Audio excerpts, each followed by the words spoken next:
I have to say thank you to Evan for inviting me to speak here. This is a first for me. I've never been a big tent speaker before, and I'm really kind of looking forward to it.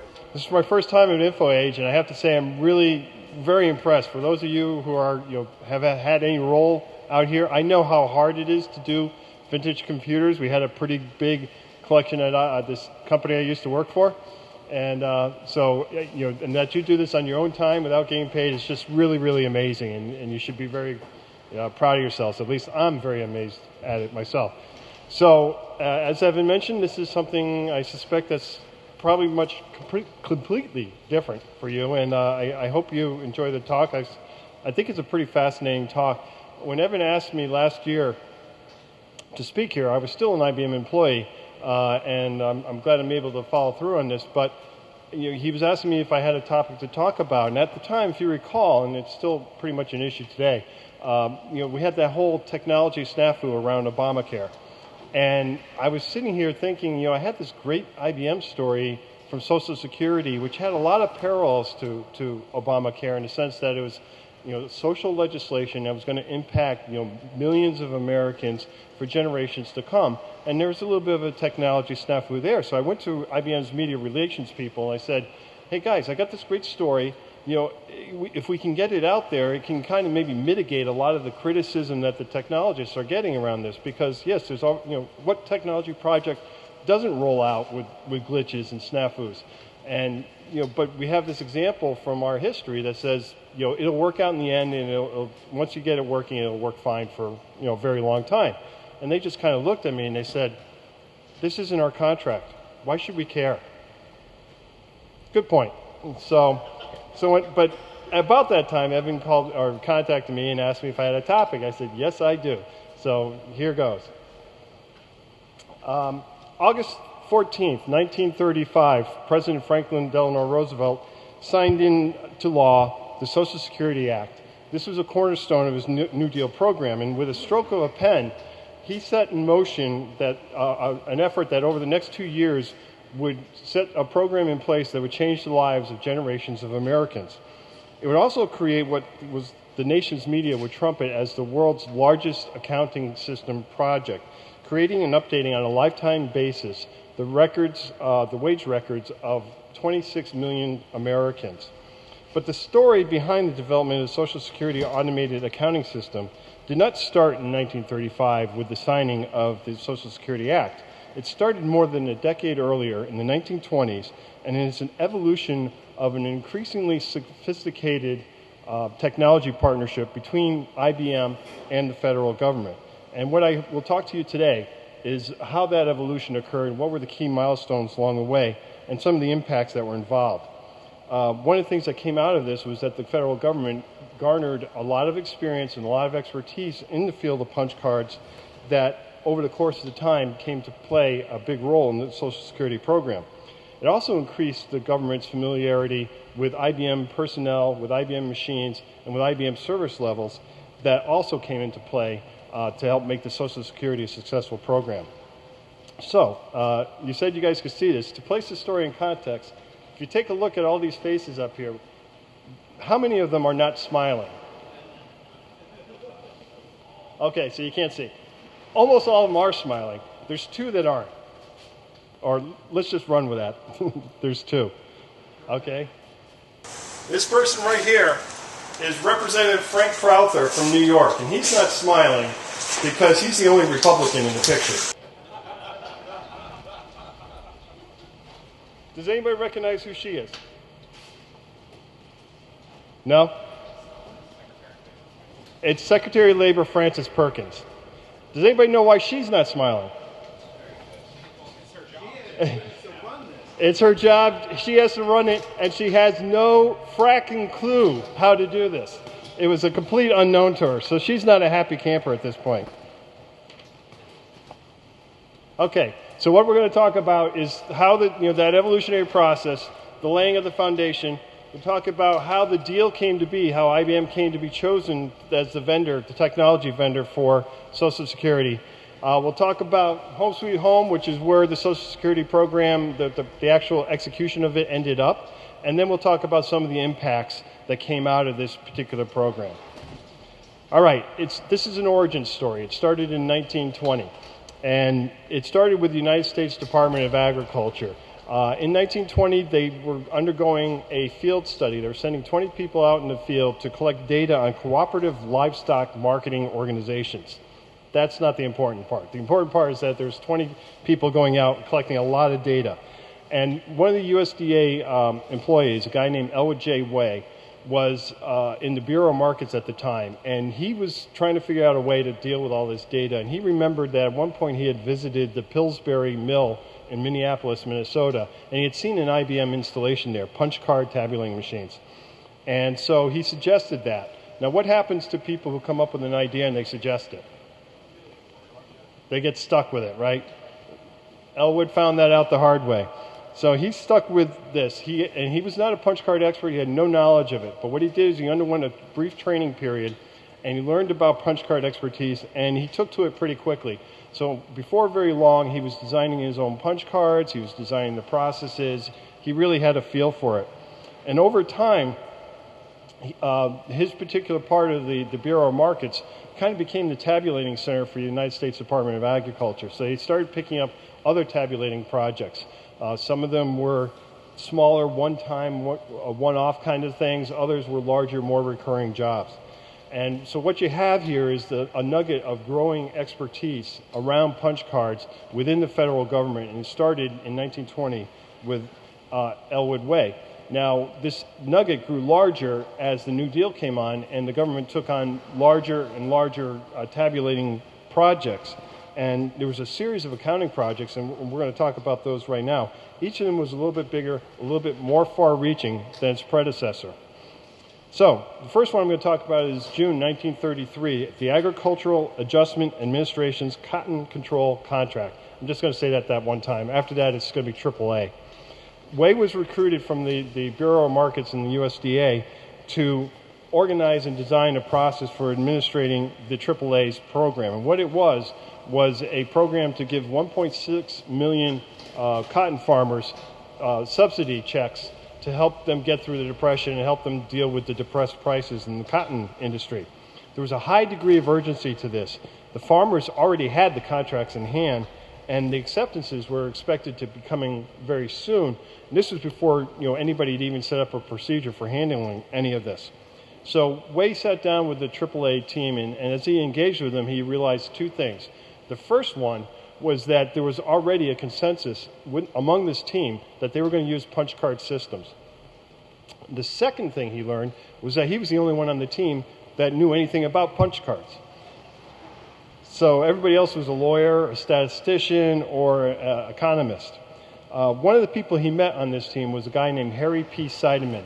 And Seidemann was widely recognized as the leading fiscal record-keeping expert in the United States at the time. Seidemann was impressed with Way for two reasons. One, he was the only one that knew anything about punch cards. And two, because he had been involved in accounting projects for the USDA, he knew enough about accounting to have an idea how this was all going to work. So this relationship that they formed there went on to pay dividends a few years later because both of them were involved in Social Security. So Way very quickly drafted a plan and a set of procedures for using punch card systems to help with this AAA contract.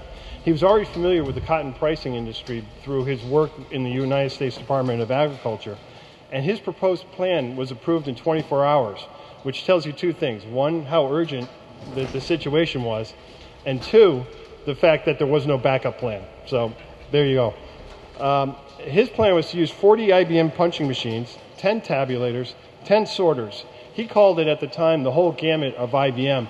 He obviously didn't know about the time recording clocks that IBM made. He probably was not familiar with the fact that they just sold the whole food services equipment business off to Hobart, scales, meat grinders, cheese slicers, all that business. Did you guys know about that? Okay, good. I did my job well for 15 years that you know about that. Okay, so IBM at the time didn't have the time to make new machines for these guys, so they had to go out and find the machines. So one of the things they did was they went to a lot of their displays in the various offices around the country and pulled working machines off the floor and sent them to the government. Another thing they did was, and don't tell the customers this, but they rerouted some machines that were destined for one customer to make this happen. So, on July 4th, Elwood Way recalled that he sat there and watched 15 to 20 IBM employees, black bags in hand, march in, start unpacking all these machines. And within 4 days, they had them up and running and were starting to get operators trained on them using dummy card systems. So, here's another thing that comes into play here is that it's the largest accounting system that the government had ever dealt with at the time, and yet they got it up and running in a very short time frame. And that rapid time frame expertise was, again, something that would come into play during Social Security. But there were some more immediate benefits. According to Dr. Rexford Tugwell, who was the Undersecretary for the Department of Agriculture, and this is a direct quote, he said, "It's a wonder. We got these checks out with it, and if we hadn't gotten them out on time, we would have had a revolution. Farmers were calling for those checks, and there was no way in the world to get them out except by such devices as this company produces and furnishes to the company or to the country." A completely unsolicited testimonial. Okay, so who knew IBM stopped a revolution? In the 60s, they were the cause of a revolution just about, or they were revolted against, but that's another story. Okay, in October 1934, Elwood Way was recruited by Murray Latimer to work on the Railroad Retirement Board, henceforth known as the RRB. Latimer was the chairman of the RRB, and he was familiar with Way's work on the AAA project. He wanted to create an accounting system to help with track the retirement funds of 3.5 million railroad employees around the country. This retirement system would involve deductions from wages, and which were posted to an interest-bearing account. Again, this is a project that would have similarities when you come to the Social Security program. Again, Way started from scratch. He had no staff. He had no equipment. But once again, he enjoyed some latitude in developing the plans because he was the top dog and there wasn't a lot of expertise out there. But there was a little bit more this time than the last time, and he brought some of that expertise into bear on the program. He brought in two people that he had worked with at USDA. One was Tom McDonald and one was Joe Fay. Both of these guys went on to have long careers at the Social Security Administration. He also recruited two people from New York, a railroad retirement project in New York as well. One was Robert Lamott, who was an expert in IBM machines and whose brother actually went on to have a long career as a senior executive in IBM, and I'll mention that a little bit more in a bit. The other was Francis Fleener, and both Fleener and Lamott went on to have impact on the Social Security program as well. So you can see things starting to come together a little bit here. The plan that they worked out for the RRB was based on IBM machines, not a surprise. But what was a surprise was in May of 1935, the RRB was declared unconstitutional. That was something that happened a lot to portions of Roosevelt's New Deal. So the plan was scrapped before the machines were even ordered. But it wasn't wasted work because, as I mentioned, there were some similarities to what would be used in Social Security, and so some of the procedures and the practices that they had planned for the RRB would again be used a couple years later when they were working on Social Security. Some of these things were things, even basic forms like employee account numbers and wage reports and ledgers and so forth. So this work was dead, but Way and Fleener and Lamott didn't have to worry too much about that because within a month they were all moved to the Treasury Department to work on another record-keeping project, this one for the Emergency Relief Act of 1935. Way recalled that in some of his conversations that they didn't have time to give him a title. They got him in, they gave him some space, they gave him some equipment, and within a couple of weeks he was up and running. Again, more expertise being developed around the idea of a rapid ramp-up of a punch card project. So this was within a couple months of Roosevelt signing the actual Social Security Act, which again was August 1935. Not long after Roosevelt signed this act into law, there was a working lunch at the Brookings Institute. It was hosted by Seidemann, and he invited Way, he invited a couple of the AAA colleagues, and he invited an IBMer who history hasn't recorded who it was, but I think he was H.J. McDonald. McDonald was the leading salesman in the Washington, D.C. office on the federal account at the time, and he would be the leading salesman for the Social Security Administration. So I think it was probably him. They were all invited by Seidemann. They were given a very nice lunch, and he showed them copies of the Act, and he noted to them that the Act had absolutely no language as to how it was supposed to be executed. There was no plan for Social Security in the law. And he asked the people who joined him at lunch to kind of noodle on that for a bit and think about how they might want to approach this if indeed they had to be involved in that project.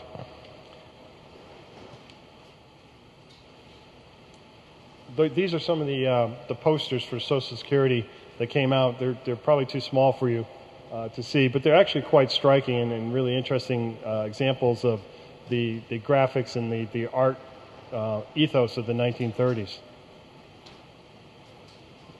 I'm going to flip through that to something a little bit more somber.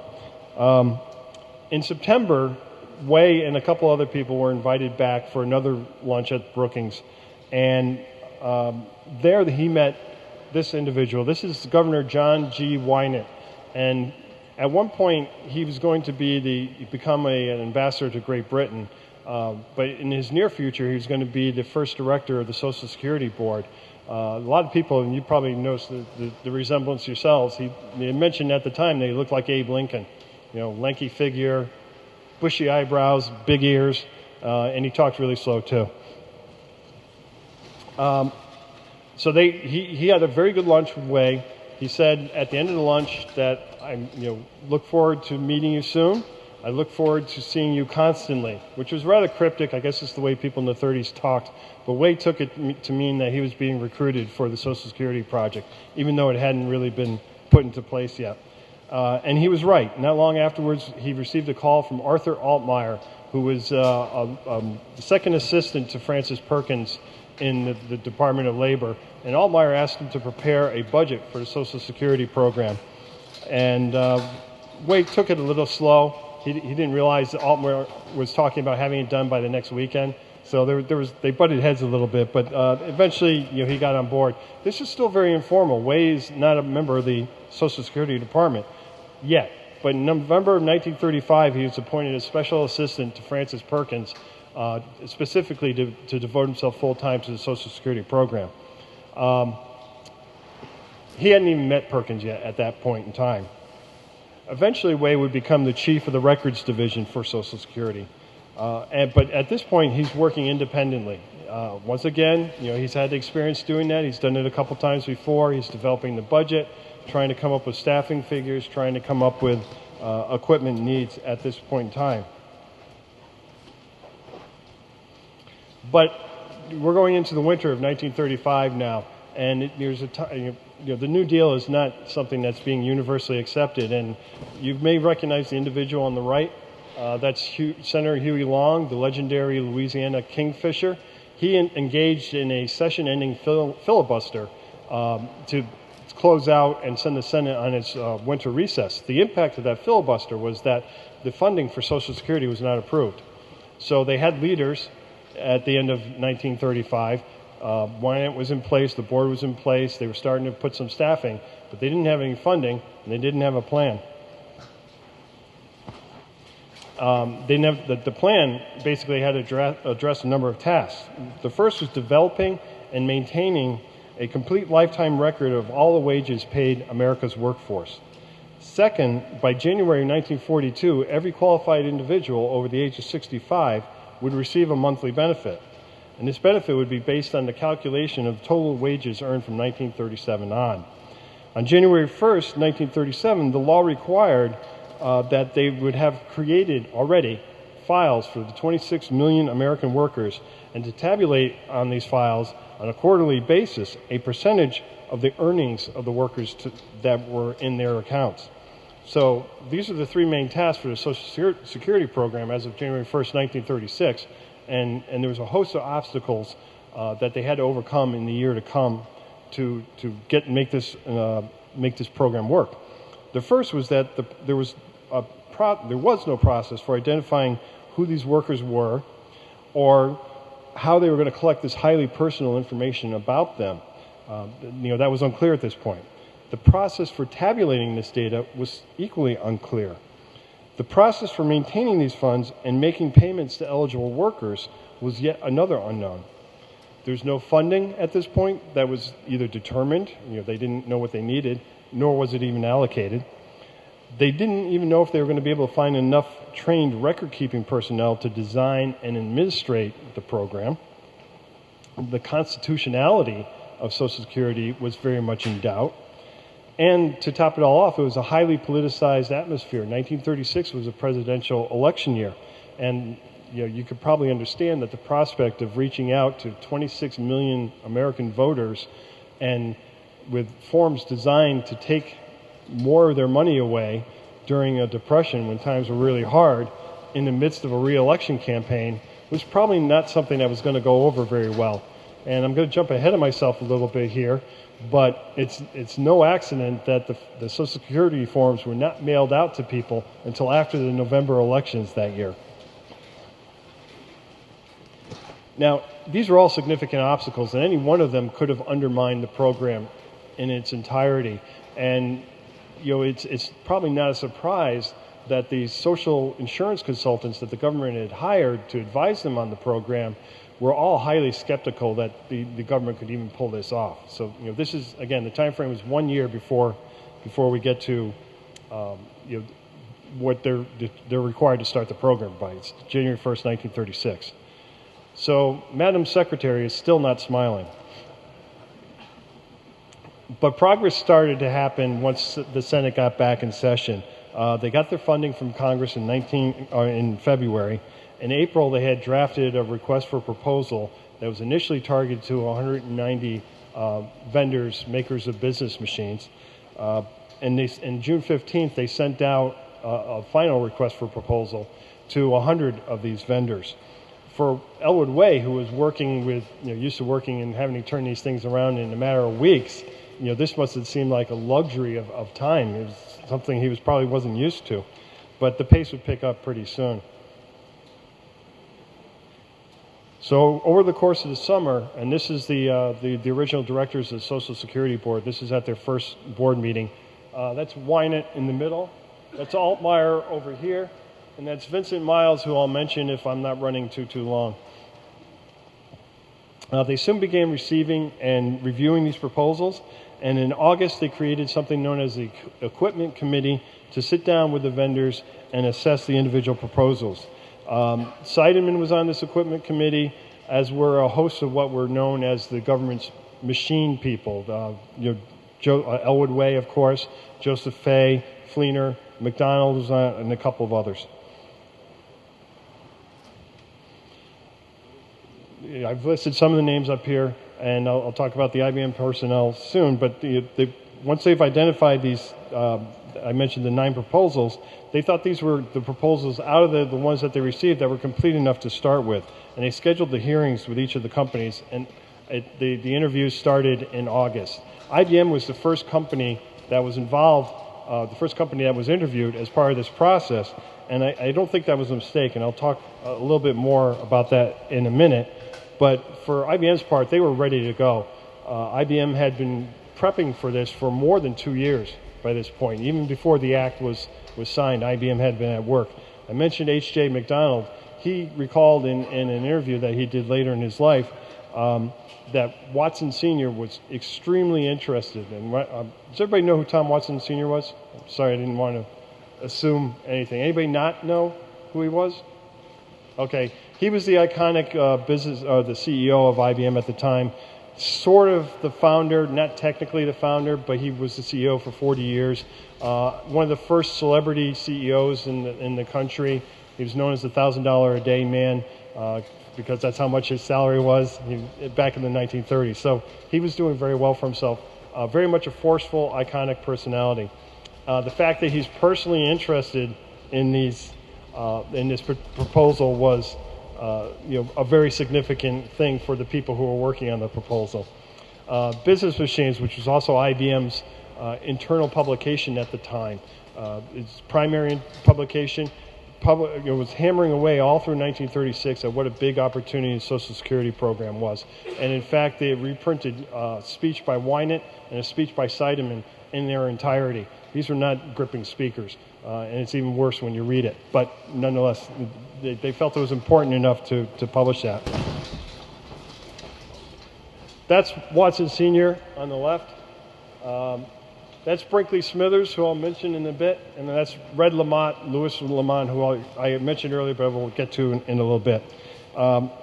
According to McDonald, Watson's personal interest was passionate. He wanted this account more than anything else in the world. He required daily reports from the team that was working on it. And he also attended in person some of the meetings that the team had working up on the proposal, giving advice and counsel.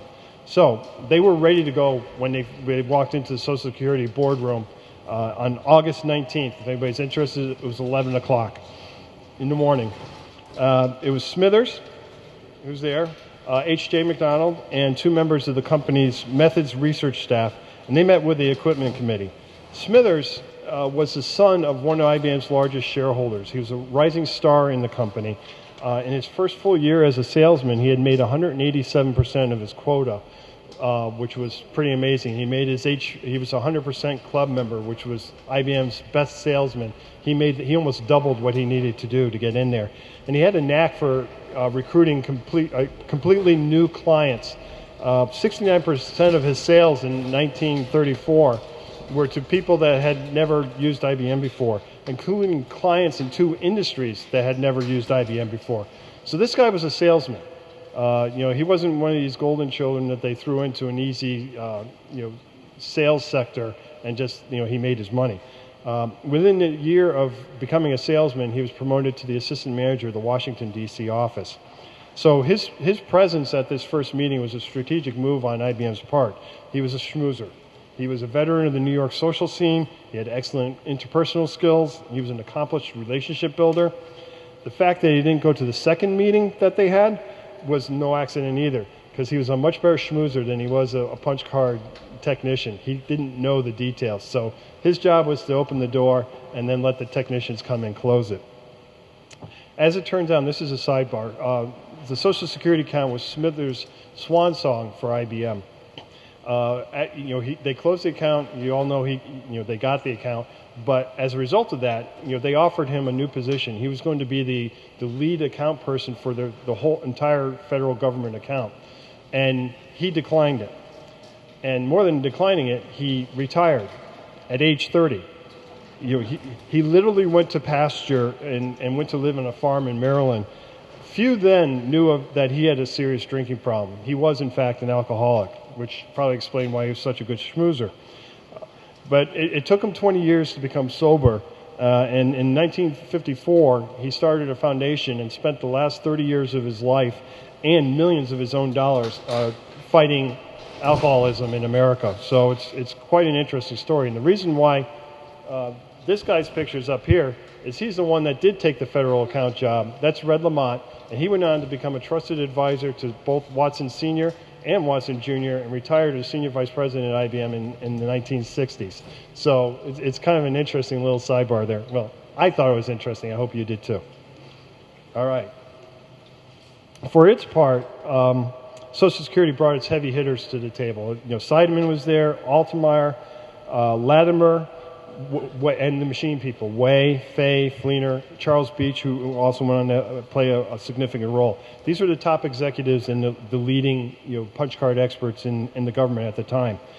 The meeting itself was rather pro forma. There was a brief introductory statement. IBM explained how they came up with the proposal, the plan, and the estimates of cost.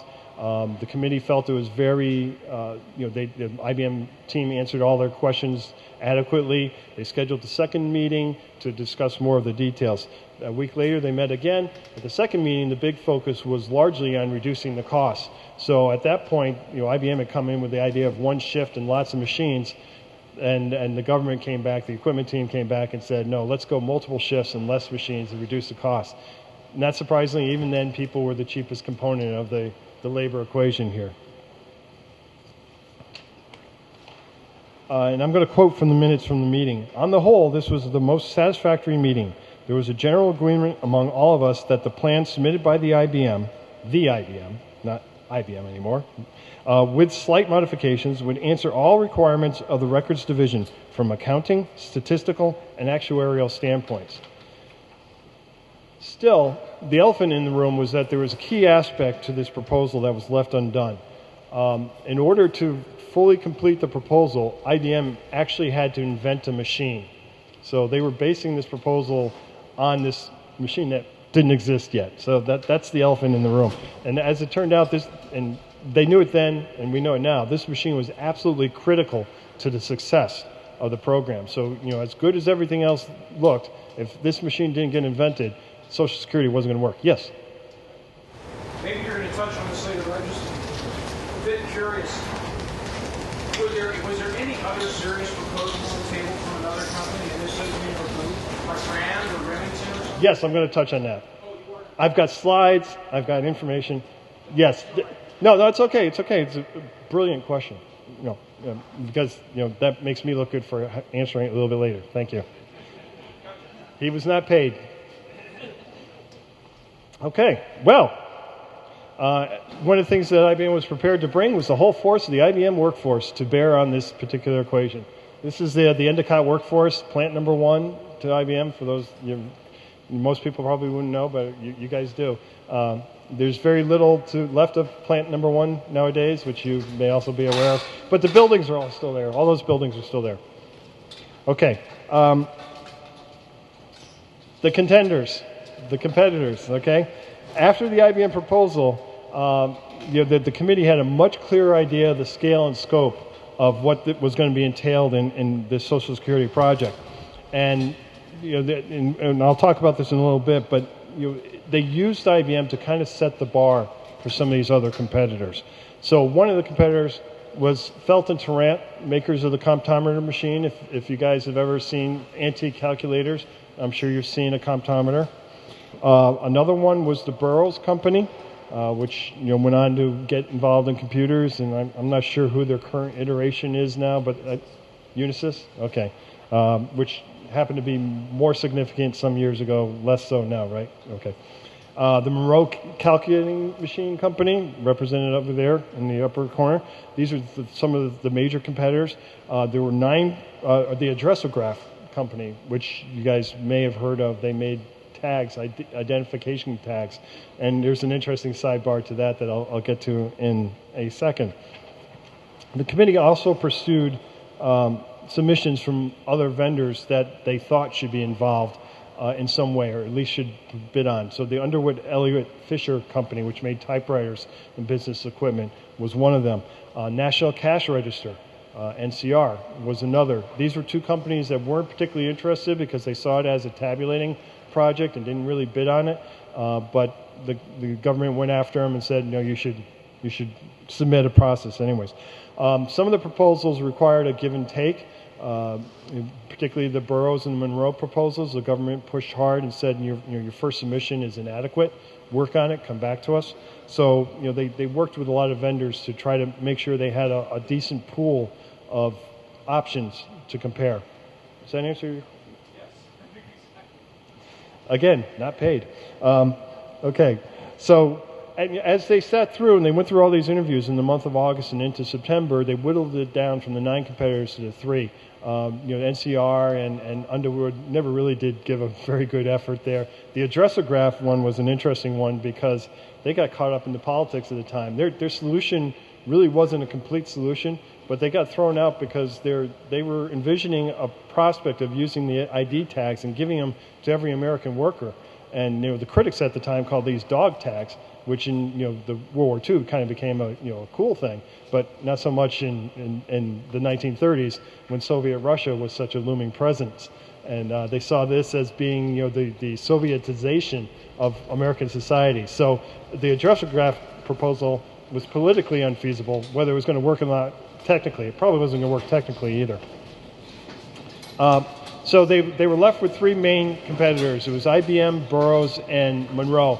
And the problem was that for the equipment committee was the proposals didn't match up on a point-to-point basis. So you were wasting a lot of time trying to figure out how they all measured up. So what they decided to do was that the Burroughs and the Monroe proposals were based on bookkeeping solutions, and the IBM proposal was based on a punch card and an accounting solution. So they decided to compare the solutions rather than the actual proposals. And once they did that, it cleared everything up for them. Viewed from that perspective, it was apparent that the punch card solution was much more efficient and much cheaper and much faster. And so basically IBM was deemed the winner there. Yeah? Can you talk a little bit about the other proposals, like the Burroughs and Monroe proposals? Were they talking about not using any kind of punch card? It was all manual entry, or how does it? Again, totally unsolicited. Thank you very much, because that was going to be my very next thing. You guys are great. The committee came up with 10 reasons or 10 advantages for the IBM proposal. Major advantage. Advantage number 9, interestingly enough, was that both the Burroughs and the Monroe solutions advocated using punch cards for part of their proposal. So basically, there was no way they could come up with a complete proposal on their own. They had to integrate IBM anyways. So, and as it turned out, it would have actually been double entry, and so which was an inefficiency. So that was advantage number 9 for IBM. I'm not going to go through the other 10, so save you some time there. Now, I mean, you could argue, based on some of the things that I've been telling you so far, that it almost seems like IBM was, predetermined to win this contract, based on a number of things.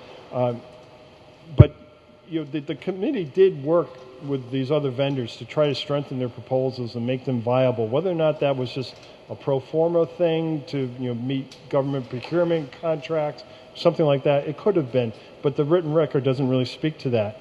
And there was the looming elephant in the room too, as well, that IBM's proposal was based on this machine that hadn't been invented yet. So it's really kind of hard to say if IBM was predetermined to get this.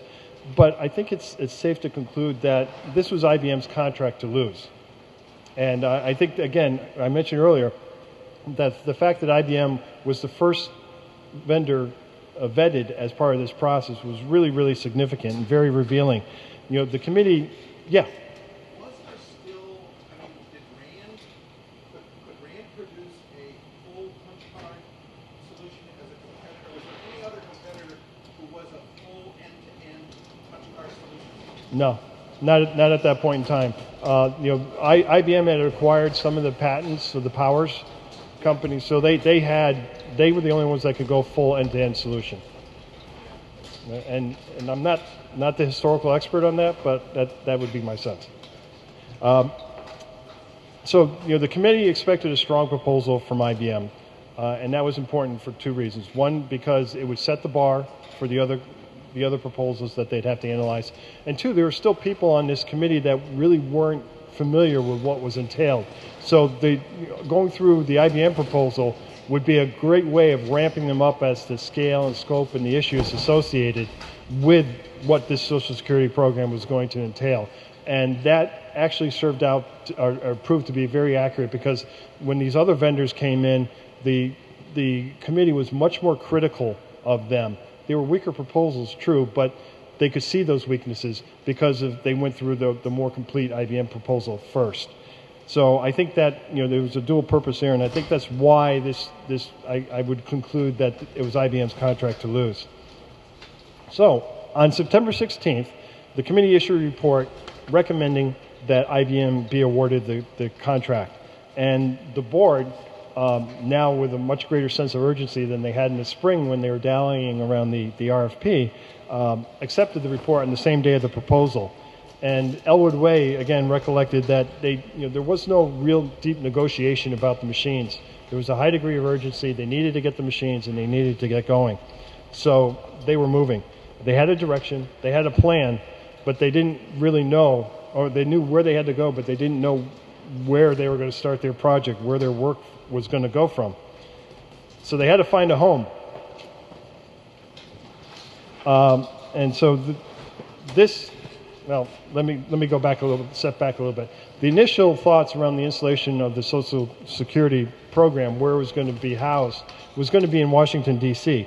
And this proved to be a problem because they couldn't find an adequate facility. There was nobody that had the 100,000 plus square feet that they were looking for, let alone meeting some of the other structural requirements that they had, which one was that the building had to be fire resistant because they were going to house tens of millions of paper-based records. They also had to have sufficient floor strength because the IBM machines, and we're talking hundreds of IBM machines, were very heavy, but you're also going to have thousands of filing cabinets that are going to be loaded with paper, which also was going to be very heavy. And it had to be on a temporary lease basis because, again, they were thinking they're going to build a building in the Washington, D.C. area. So they were looking for that kind of, a building that met those criteria, and they couldn't find one in Washington, D.C., so they looked 40 miles to the north in Baltimore, Maryland. And they found this ugly warehouse building on Baltimore's bustling Pier 5 waterfront. This is the Candler building, and it was a former bottling plant. Anybody, does the name Candler ring a bell with you guys? No? Asa Candler was the scion of the Coca-Cola empire, and this was their Coca-Cola bottling plant in Maryland. It was 25 years old, it was 12 stories tall, and it was fireproof. Apparently Coke must have been flammable, I don't know.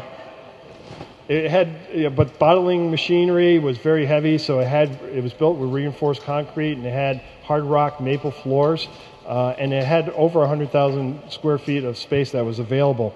So at first glance, it appeared to be just what the doctor ordered. But at second glance, it was a different story. The whole place was dilapidated. It was unpainted. It was a very forbidding kind of place. In the winter, you had to wear your coat in it. It was that cold. In the summer, it was equally that hot. It had sound-deadening sand between the floors. The bottling machinery made a lot of noise, so they put sand between the floors. But over 25 years, a whole host of fleas had moved into the sand. Yes. Oh, it gets better. It gets better. It's on the waterfront. There's the smell of dead fish coming up from the wharves. The McCormick Spice Company is around the corner, so you have all these spices. Yes? When it was that hot in the summer, did they still have to wear the shirt and tie? I don't think there was a lot of that going on, but yeah. But you think about it though, they're all dealing with paper and punch cards, so there's not fans out there either. So it must have been quite a thing. There's also a local drug manufacturer that had chemical odors coming out. I don't know if this is good or bad, but there was a cheap saloon on every corner.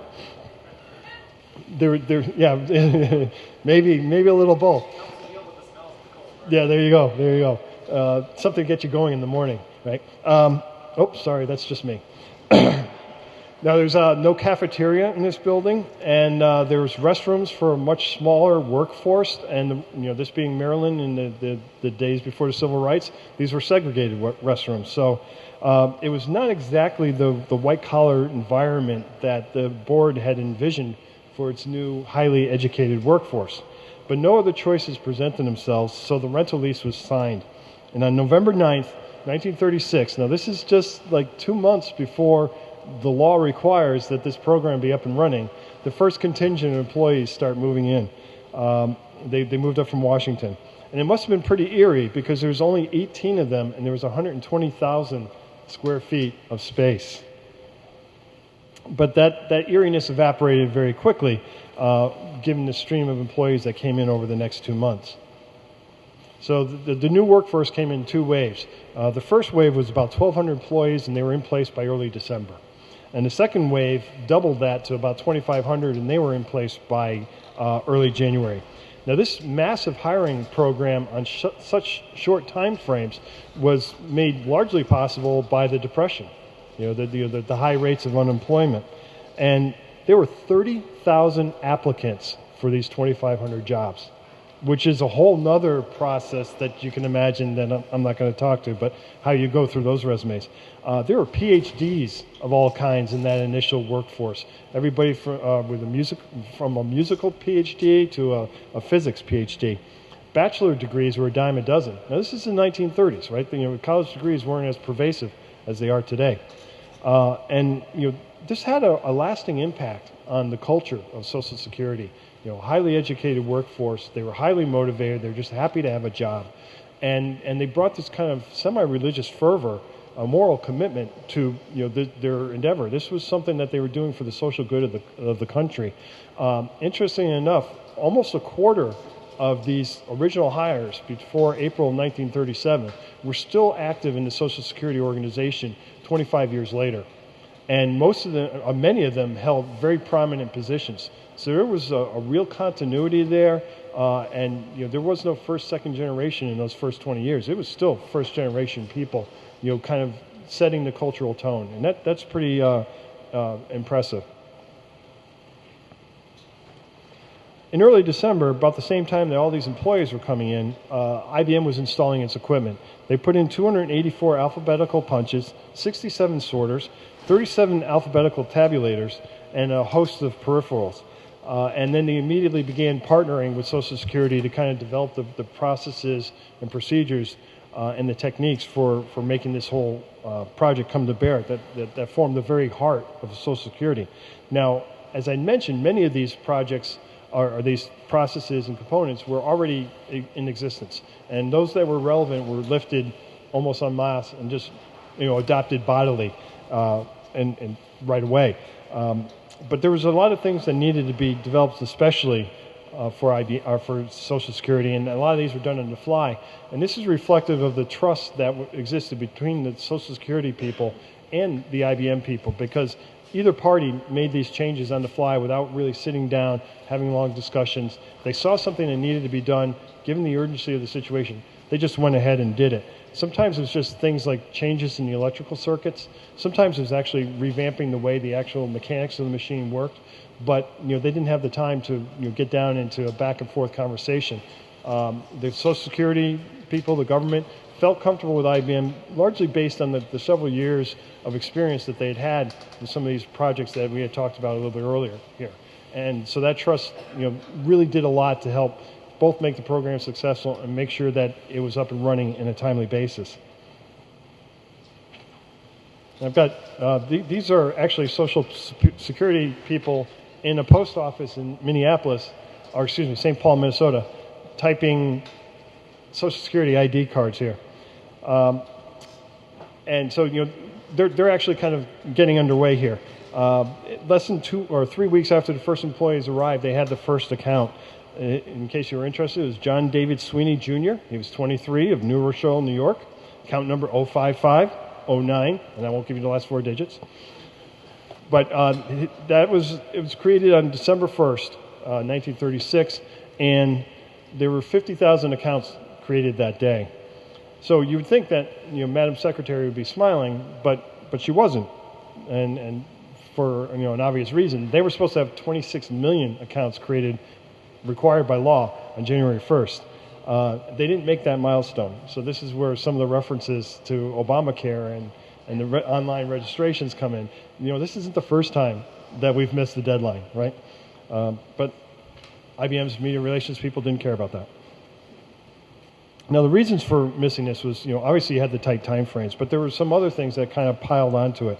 For example, there's a whole issue of numerical key punch operators versus alphabetical key punch operators. You'd think they'd be interchangeable, and certainly the government did. They had lots of numerical key punch operators in civil service roles, so they figured they'd just roll them in. As it turns out, they weren't.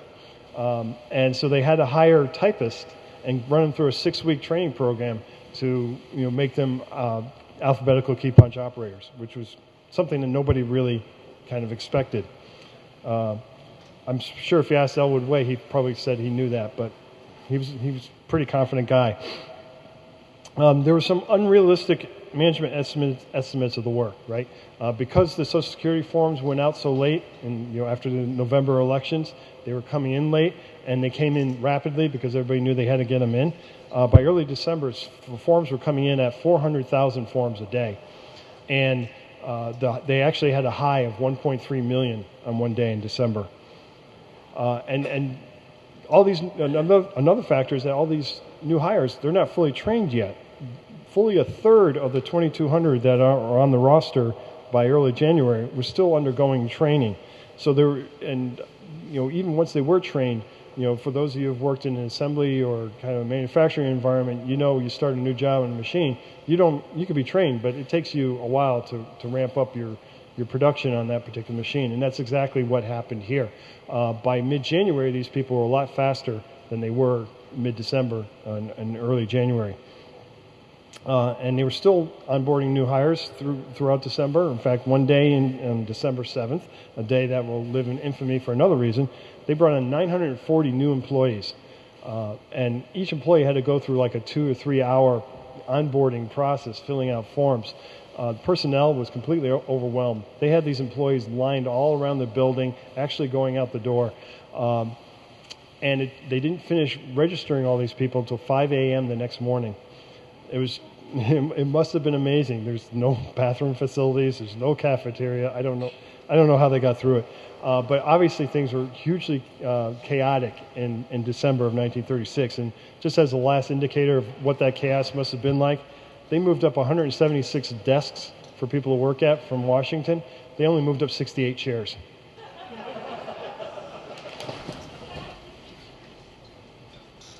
Okay, so here's some more key punch people, and some more. They're all wearing ties, so I don't know if that was, I don't know if that was summer. So they were still behind the schedule in December, and you would think that this is probably not the right time to draw publicity, but it showed it was an element of either how confident or how desperate the Social Security Board was, is that they brought in Paramount News Service to film the operations that December. So either they needed some good word to let people know that things were happening, or they just felt, maybe that January 1st thing isn't going to be such a big deal after all. More key punching. These are card files I mentioned earlier. You can imagine the weight that was involved there. So, April 1937, the 26th millionth account was created. It was 94 and a half days after the first account was created. And there was a ceremony held. It was broadcast live over the NBC Blue radio network. Perkins, Altmaier, and Joseph Fay were interviewed on the radio, and you could hear the clatter of the punch card machines operating in the background. I just love this picture. I'm going to use it just really quickly for a joke. Still, there was more work to be done. There was no sitting down on the job. Okay. What was the work that was left to be done?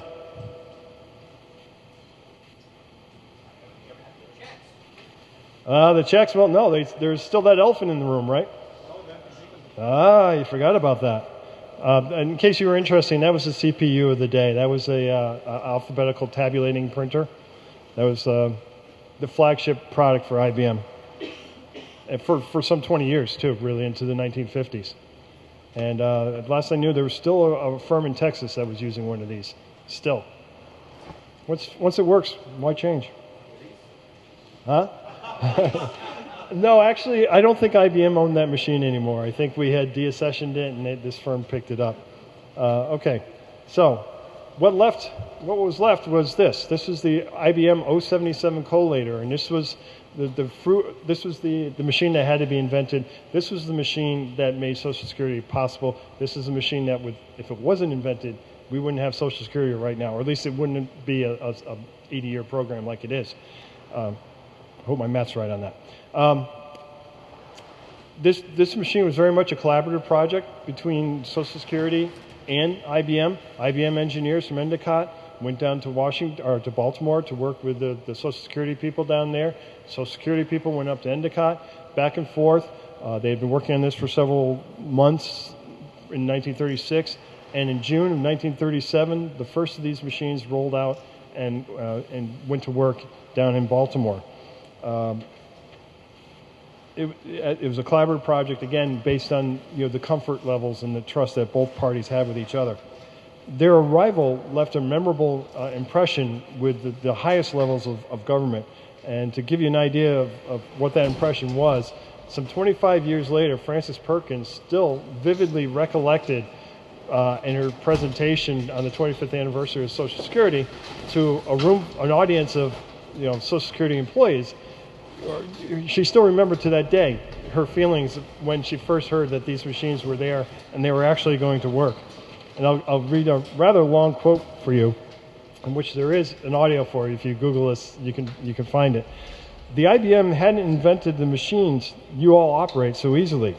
And I want you to realize that it took some courage to launch the program without the IBM machines.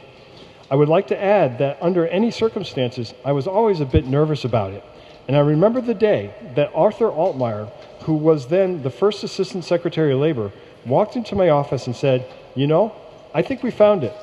Because he had been talking about, handwritten pieces of records and how they were to be organized and stacked up. "I think we found it. These new IBM machines, I believe they can do it." And so out of that really inventive group that worked in the IBM research group, we found a way by which these things could be done. Was Madam Secretary smiling? You tell me. Yeah, I don't know. I see a Mona Lisa thing going on here. I don't know about you. Yeah.